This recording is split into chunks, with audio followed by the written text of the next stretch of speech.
I want to make an initial comment about sovereignty, and then I want to spend most of the time talking about treaty.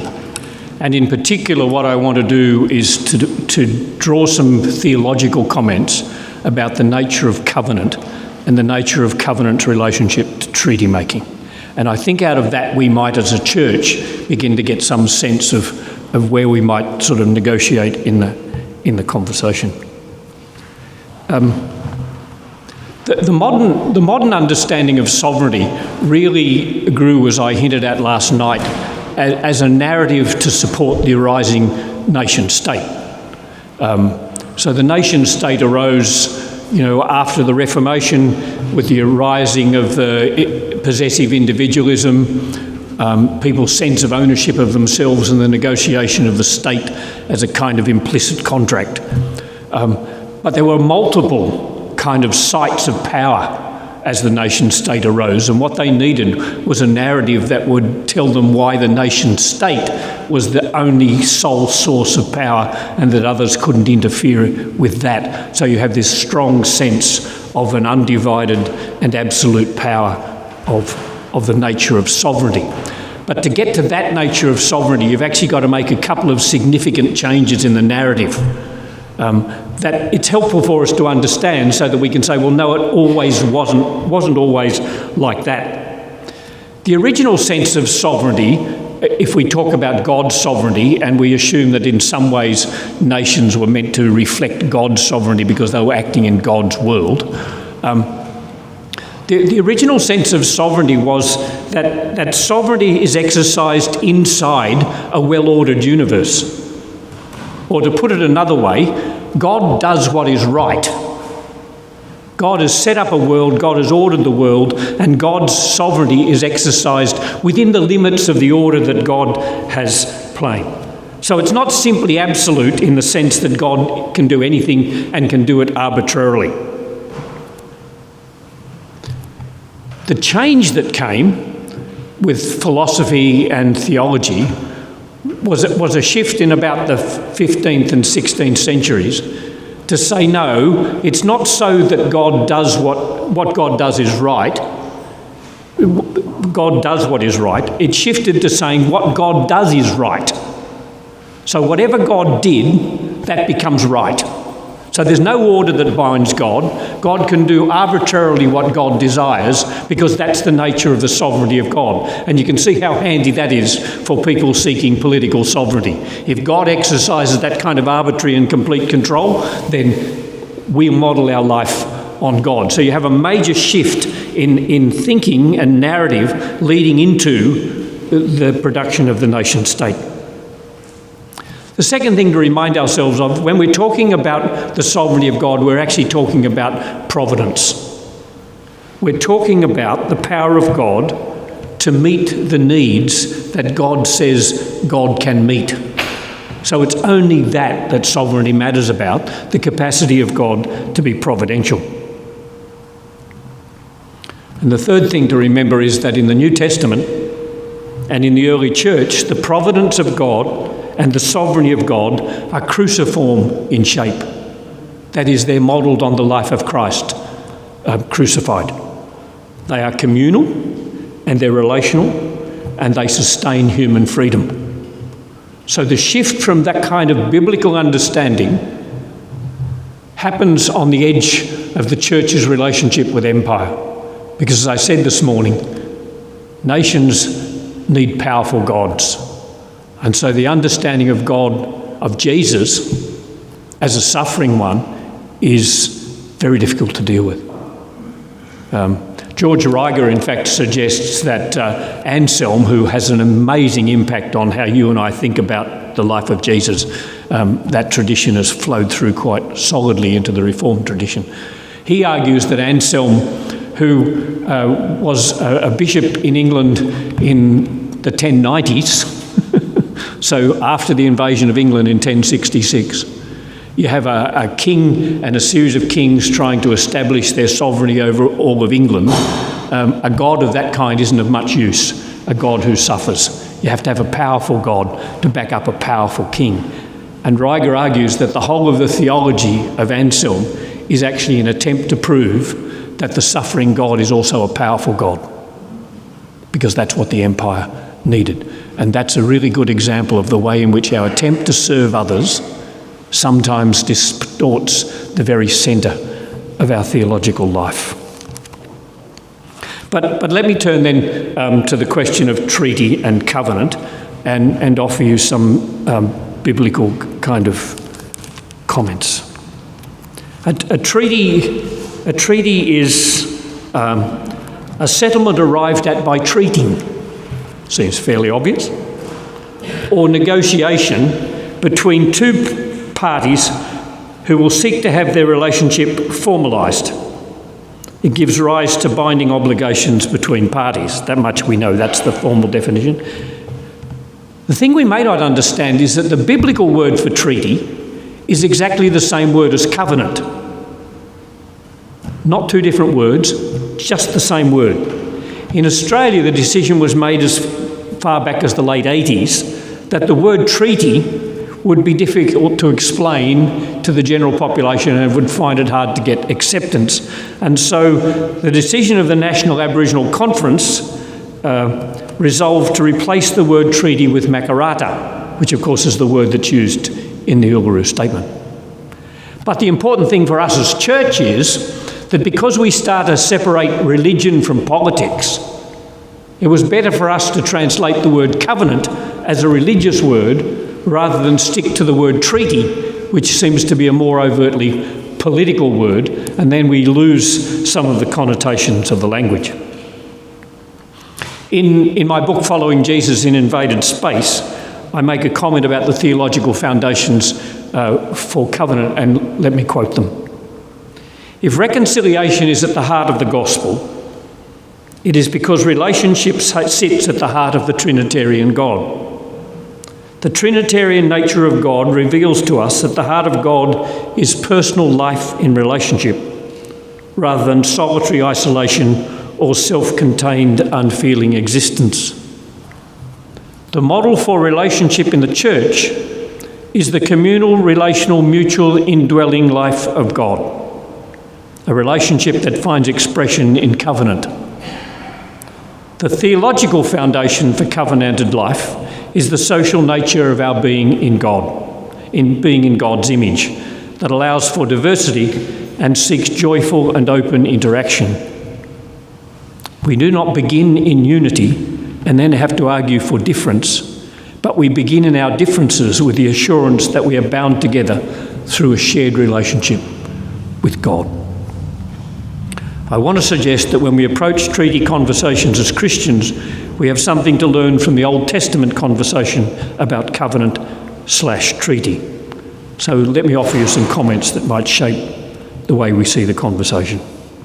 First of all, in the Old Testament, treaties were vassal documents. That is, they spelled out the terms demanded by empires, particularly the Assyrian Empire, who defeated the nations around them. I think it's possible to understand Israel's concern for covenant or treaty to be, in a sense, a type of post-colonial pushback, or a way of mimicking the Assyrians, flattering them by saying, yes, we know about covenants and we have them too, and then saying to the Assyrians, but we already have a covenant with God, a treaty with our God, and it lays down the rules of our engagement. So yeah, we appreciate your treaty, but there are limits to it because of the power of our God. So covenant arises in the language of Israel as a pushback against those who claim total control over the life of Israel. It's a space-making action that places God at the centre of their life and of their established relationships, so that they can put limits around what's possible for others. I think, and Tarlee or Aunty Denise might comment at some other point in time, but I think it helps us to understand the depth of the challenge about treaty is the need for us to recognise that First Peoples have a prior treaty with the earth and its sustaining spirit. a covenant of responsibilities and rights that underpins any covenant or any treaty that they might make with colonial settler society. There are already limits and boundaries and presuppositions to the covenanting process. Second, we are well, I think, to remember that in the Old Testament, Abraham had two covenants.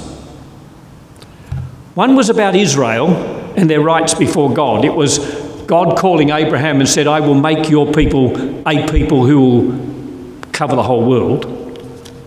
And the other one was about God making a covenant with the whole earth through Israel. So one's about the rights of Israel before God, and the other one's about Israel being a blessing for the whole of the earth. One's about Israel being special, and the other one's about Israel being special because of its servant nature in the whole of the earth. And that was Israel's constant struggle, to define themselves against others or in relation to and as a blessing to others. And that's, in a sense, the church's struggle. As a covenanted people, a people in covenant with God, our constant struggle is between being a special people and being a people who are special because of our relationship and care of the rest of the world. Closed and open. It's our constant struggle. And mostly we close up. Most communities do. And the challenge is how we open it up. The third thing to recognise is that covenants or treaties in the Scripture are always, and I repeat, always about land. They are always about the promise and the demands that attach to places. They are about gift and they are about moral obligation. How people deal with land is central to their relationship with and their honouring of God. We tend to spiritualise covenants, and in doing so, we lose the centrality of what it means to abide in a space. The fourth thing is that the constant battle is to assert that God owns the land, but more significantly, that God entrusts the care of land to families of people and not to kings, not to rulers, and not to empires. In the Old Testament, land is not owned by the king. It's not organised through a system of vassal-like relationships that siphon everything off towards the king and the court. Land is not simply an object of economy, another means of exchange, a transaction piece as modern capitalism insists. Land is place and location. It is the foundation for relationships and the actuality of obligation. We see that in the creation of human beings in God's image in Genesis, where image is not a possession but a relationship and a set of mutual obligations held by all humans and not just rulers. We see it in 1 Kings 21 and the story of Naboth and the attempt by the king to take Naboth's land and the chastisement of him for not recognising that land is owned by families, not by kings. The place of land in covenant is best, I think, illustrated by the place of Jubilee in Israel. No matter whether for personal mistakes, bad weather, bad luck, or exploitative neighbours, every now and again there is a need in Israel to put things right.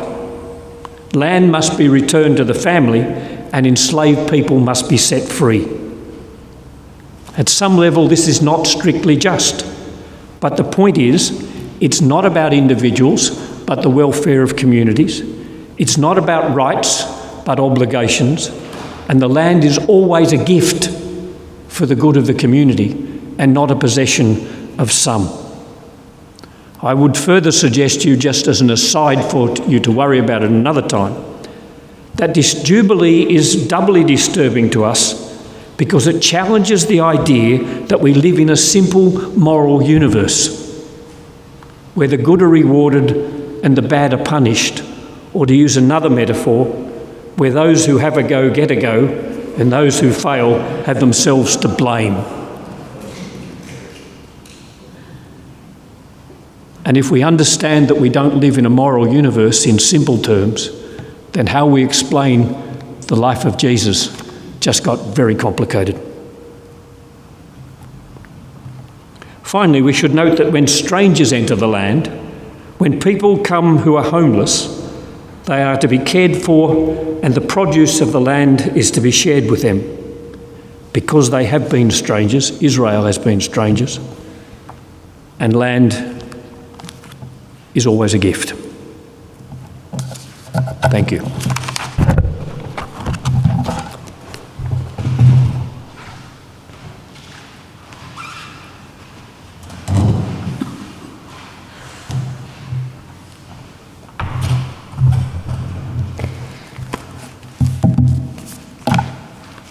Thanks again, Chris, for another informative presentation. And I'm not really prepared to speak to sovereignty or treaty this morning, but happy to give a little bit of a response to what Chris has said. I just have to admit my knowledge on the treaty that the Uluru Statement is calling for, and certainly after the co-design process or submissions for the co-design process had taken place, leaves me in some ways a little confused about where it's going forward. And I think Chris touched on that last night when we were asked a question about treaty, and we mentioned that it's quite complicated, but what really needs to happen first is an establishment of a voice, and then treaty can be looked at further. But what I can speak to is another part that Chris talked about, which was covenanting, because that's where my skills and knowledge come in as the covenanting officer for the synod. And I'm just trying to get up so I have the exact wording, but of course when you need technology to work, it doesn't work, and I had it all morning. An excerpt from a book that was written when the covenanting statement was first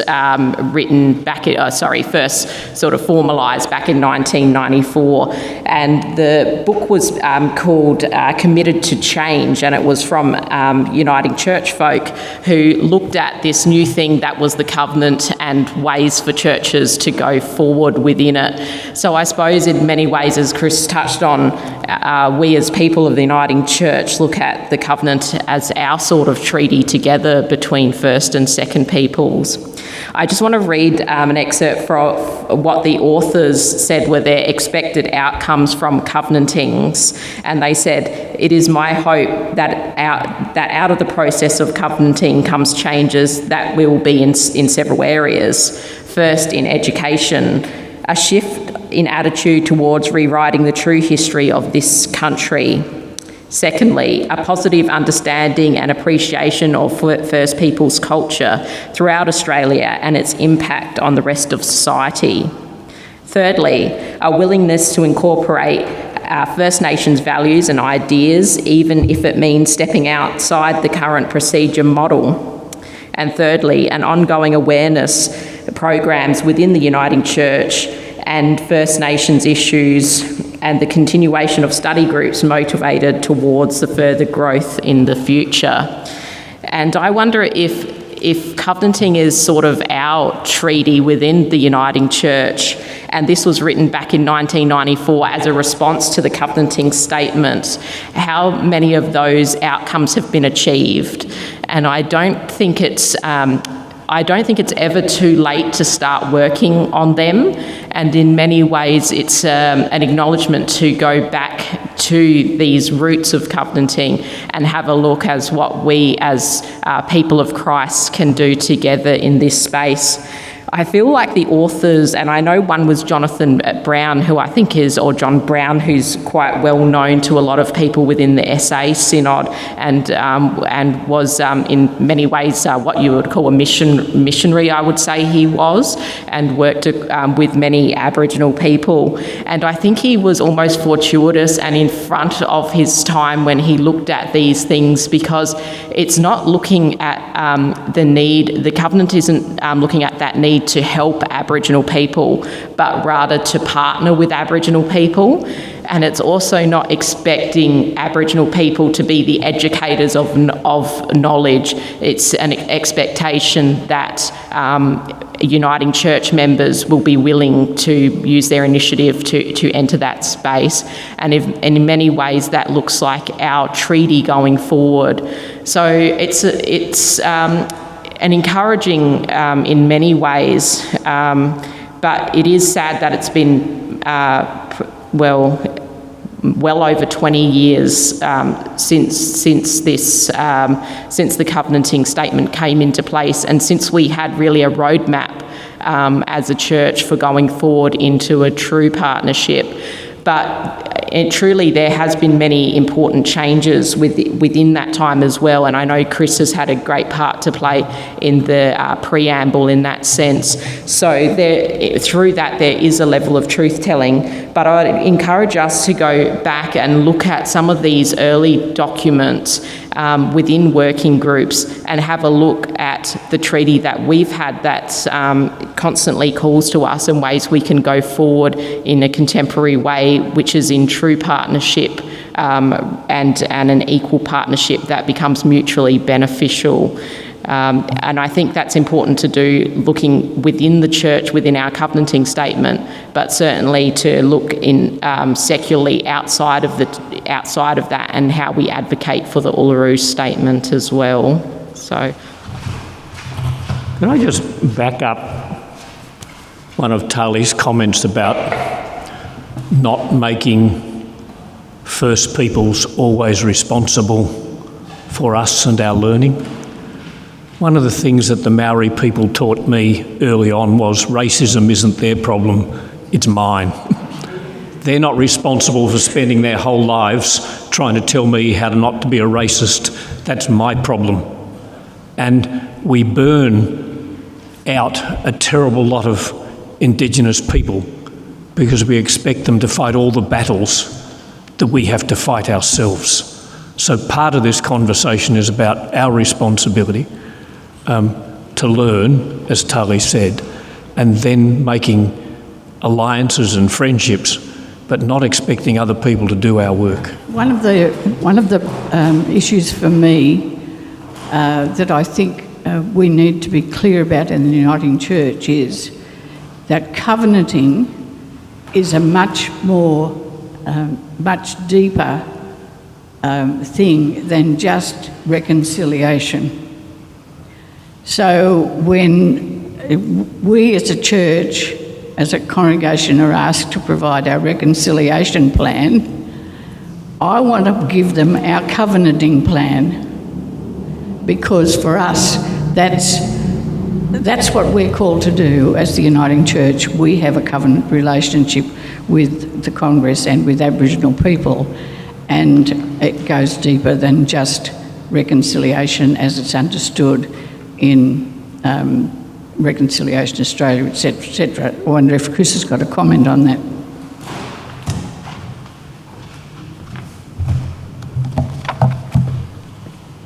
I think that's right, and I bet you do too. Come, you do.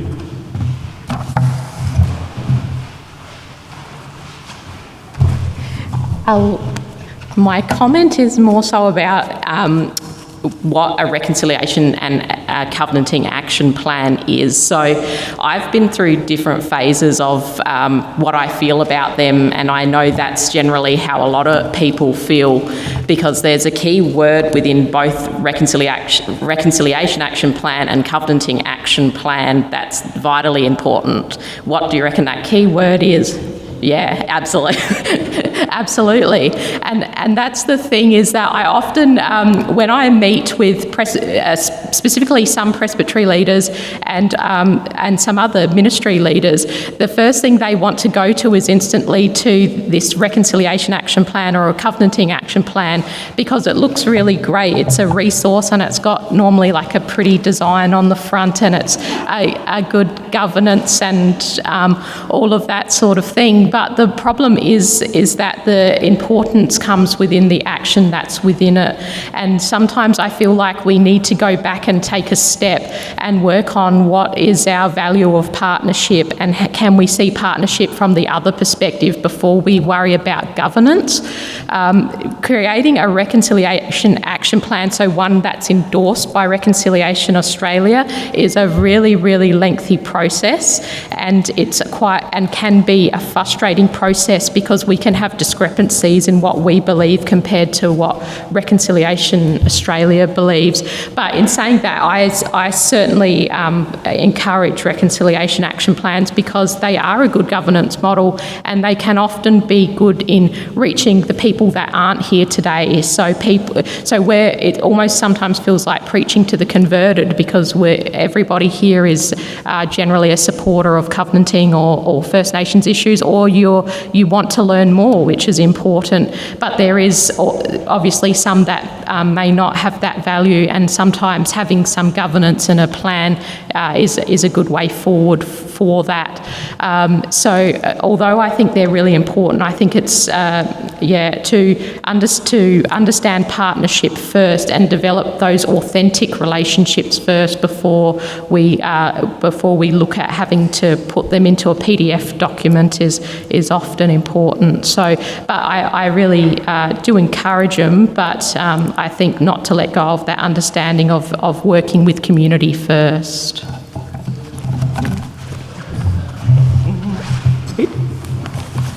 It's worth remembering how the covenant statement actually came about. In 1984, the Uniting Church committed itself not to take part in the bicentennial, 1982, sorry, the bicentennial celebrations unless there was progress on land rights. In 1985, in one part of the National Assembly, the UAICC was recognised as the voice of First Peoples within the life of the Uniting Church. And at a later part, unbelievably, the Church says there has been no advance on land rights, but we're going to participate anyway. And that set in train a conversation that basically said, you've failed our relationship, you've failed the very first test of commitment, and we need to enter into a different kind of relationship. We need to sign a treaty about a failure so that we can move forward. Yeah, it was deeply a confessional document. The two other things I want to emphasise are the heart of the construction and establishment of the UAICC was self-determination. We've got to keep getting that through our heads. It's about self-determination. And people just keep backing off and refusing to give the capacity and space for that. And the second thing is that I think in some ways reconciliation is a cheap word for the church, and the harder word is reparation. The sense that you cannot have reconciliation, you cannot fix relationships without you make repair.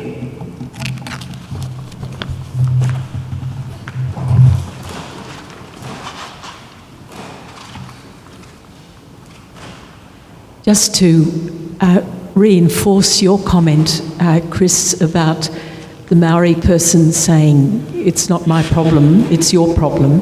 I remember hearing an Aboriginal leader, I can't remember to my shame who it was, saying precisely that to the Australian people. You come to terms with your own part in this, and that's where reconciliation has to happen before you come to us. Yeah. I guess one comment that I would make is that the church has an opportunity to voice, their commitment to God, their voice their commitment to covenanting. We have opportunities to regularly, during the life of our church services, to be able to lament the past. One thing that God requires is a broken and contrite heart. And I don't see that very much. I do see it when I speak, and people, usually elderly people, will come with tears in their eyes, tears, broken. Need an opportunity for the church to lament. And I've had a go at writing some lament in Yatawandatha to help. But I think that there has to be this brokenness, to be vulnerable, allow people to see our pain. Healing can come. Healing will come.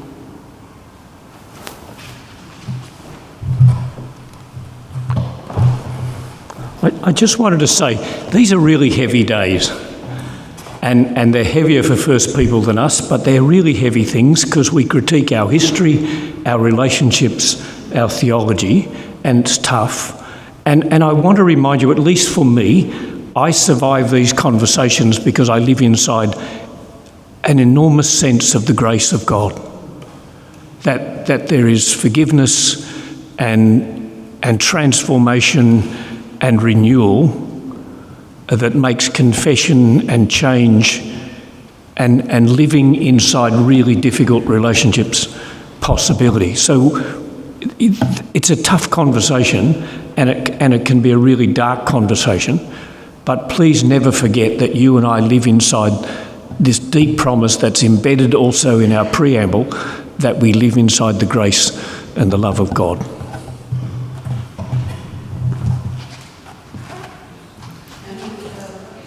Yes, Chris, you just prompted my memory. I guess one of the very beautiful things about the preamble is that we have been given a new opportunity to reimagine the church, a destiny together.